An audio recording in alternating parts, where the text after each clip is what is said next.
semua, kenalin nama aku Angel. Kenalin, nama aku Ade Gilang Satrio. Nama aku Laras. Kenalin, nama saya Agung.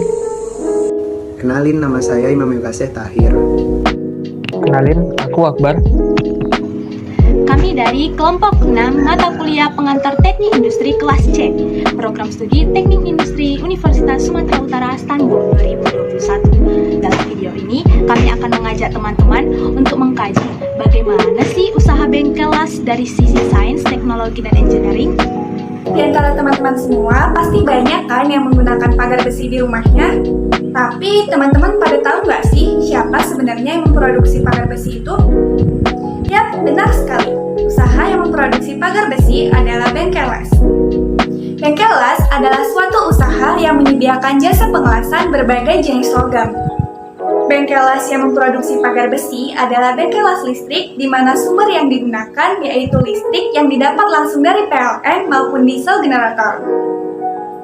Selain pagar besi, bengkel las listrik juga menghasilkan berbagai produk yang berguna lainnya, seperti kanopi, teralis jendela, railing tangga, dan masih banyak lagi.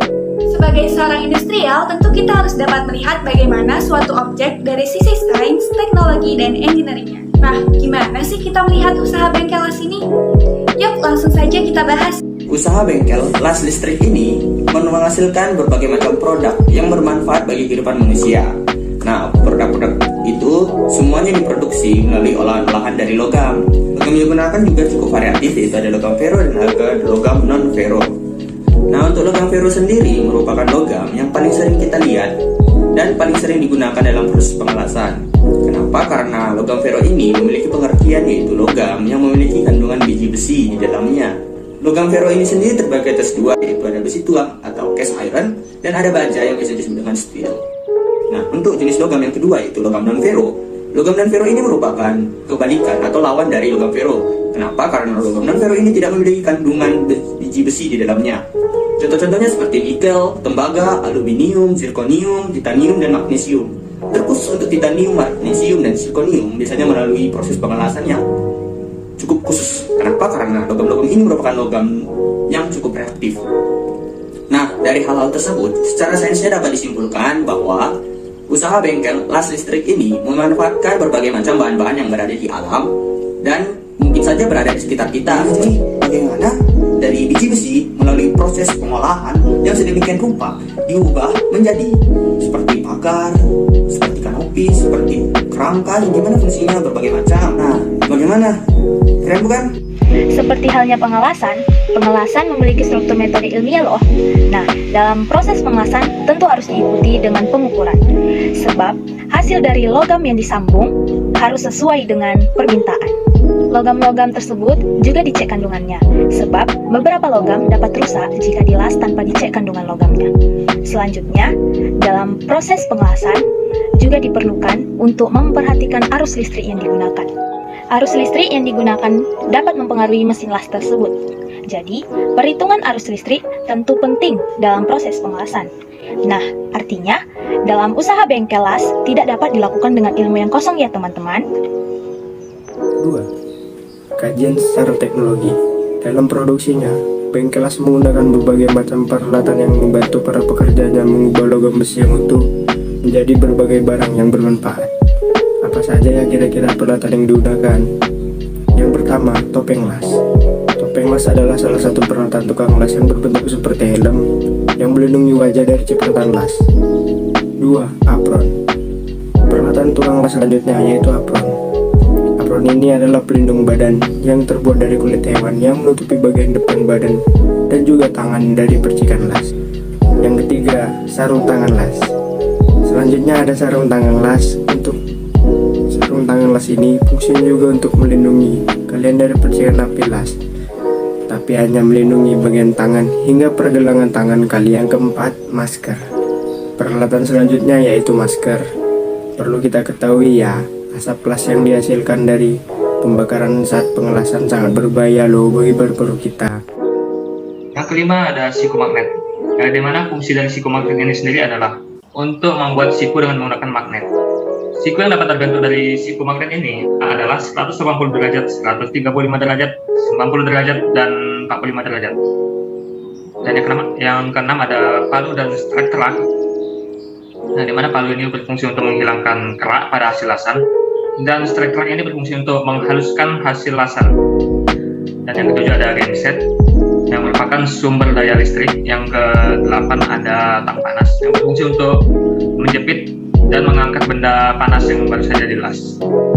Dan yang ke-9 ada lem penjepit yang berfungsi untuk menjepit benda pada saat proses pengelasan agar benda tersebut tidak bergeser kemana-mana. Dan yang ke-10 ada gerinda dan mesin bor, yang dimana gerinda ini berfungsi untuk menghaluskan benda hasil lasan, dan mesin bor ini sendiri berfungsi untuk membuat lubang bau. Kenapa sih peralatan-peralatan tersebut penting untuk dibahas? Yap, benar sekali. Agar kita tahu bahwa penggunaan peralatan tersebut merupakan suatu bentuk penerapan teknologi dalam kajian ini. Bengkelas tidak semata-mata mengubah batang besi menjadi pagar atau kanopi dengan mengedipkan mata saja. Tetapi, mereka menggunakan banyak teknologi untuk membantu mereka, seperti yang telah disebutkan sebelumnya. Nah, artinya teknologi adalah hal yang sangat penting dalam usaha ini. 3. Kajian secara engineering. Seiring perkembangan zaman, manusia terus menggunakan akal pikirannya dalam menggunakan objek-objek di sekitarnya menjadi suatu teknologi yang dapat menyelesaikan masalah dalam kehidupannya. Pengembangan bengkelas ini adalah salah satu contohnya. Proses bagaimana logam-logam di alam diolah menggunakan teknologi yang ada, sehingga menghasilkan produk yang berguna bagi manusia. Itu merupakan bentuk perwujudan dari ilmu engineering. Dari masalah yang ada, dengan akal pikirannya, manusia akan mampu menciptakan suatu terobosan menggunakan ilmu pengetahuan yang ada. Dalam pelaksanaan usaha bengkelas, kita dapat melihat fenomena engineering, di mana itu diciptakan untuk mempermudah para pekerjanya. Seperti contoh, pengelasan yang dilakukan saat ini menuntut adanya aktivitas fisik yang cukup banyak. Posisi postur tubuh pekerja selama proses pengelasan dapat menyebabkan keluhan, yaitu kelelahan otot dan rasa nyeri di beberapa segmen tubuh pekerja. Maka dari itu, dirancang pengembangan alat bantu las listrik dengan teknik pengelasan dua sisi yang penelitiannya dilakukan pada Bengkelas Mulyana. Tujuan dari dibentuknya alat ini selain untuk keperluan engineering, yaitu memudahkan proses pengelasan terhadap bidang kampu tanpa harus membalikkan benda kerja, dan penentuan sudut pada saat pengelasan serta yang diposisikan sesuai posisi postur tubuh pekerja. Artinya, baik dari pelaksanaan kerja maupun hasil produk yang diperoleh, usaha Bengkelas memiliki hubungan yang erat dengan engineering, di mana usaha ini sangat memberikan manfaat yang besar bagi manusia. Nah, itu dia kajian tentang usaha Bengkelas dari sisi sains, teknologi, dan engineering. Semoga ilmu yang kami sampaikan dapat bermanfaat bagi teman-teman semua. Oh iya, jangan lupa untuk like dan komen video ini serta subscribe channel ini ya. Satu like dari teman-teman semua sangat berharga bagi kami. Thank you and see you in next video. Bye!